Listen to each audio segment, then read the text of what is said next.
Welcome to Senchudar academy. இன்றைய news paper அனாலிசிஸிலிருந்து எடுக்கப்பட்ட முக்கியமான கேள்வி பதில்கள்.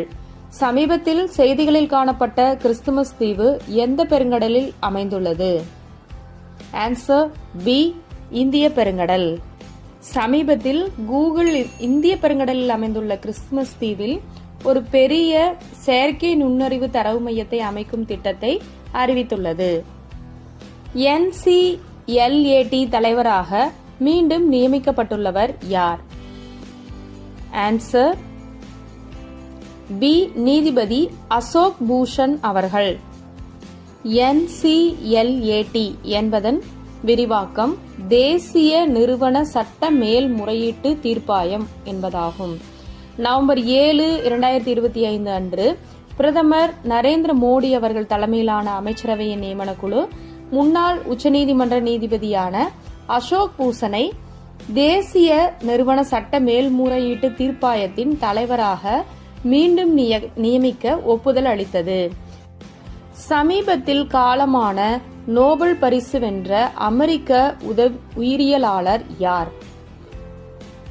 Answer A, James Watson.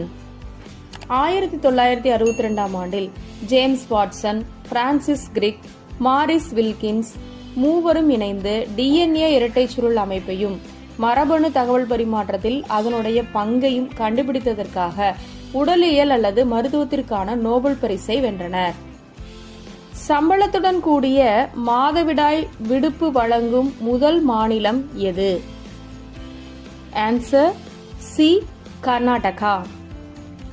மத்திய அமைச்சர் டாக்டர் மன்சுக் மாண்டவியா எந்த மைதானத்தில் இந்திய ஹாக்கியின் நூற்றாண்டு விழாவை தொடங்கி வைத்தார்?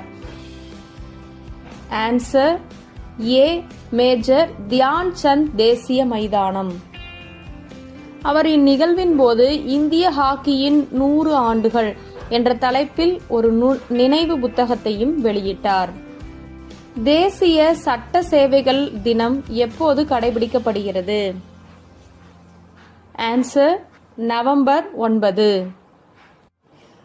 தேசிய சட்ட சேவைகள் சட்டம் நவம்பர் 9, 1995 அன்று நடைமுறைக்கு வந்ததிலிருந்து அதன் செயல்பாட்டை குறிக்கும் வகையில் இந்த தினம் ஆண்டுதோறும் தேசிய சட்ட பணிகள் தினமாக கடைபிடிக்கப்பட்டு வருகிறது. இந்த நாளில் நாடு முழுவதும் உள்ள மாநில சட்டப்பணிகள் அதிகாரிகளால் சட்ட விழிப்புணர்வு முகாம்கள் நடத்தப்படுகின்றன.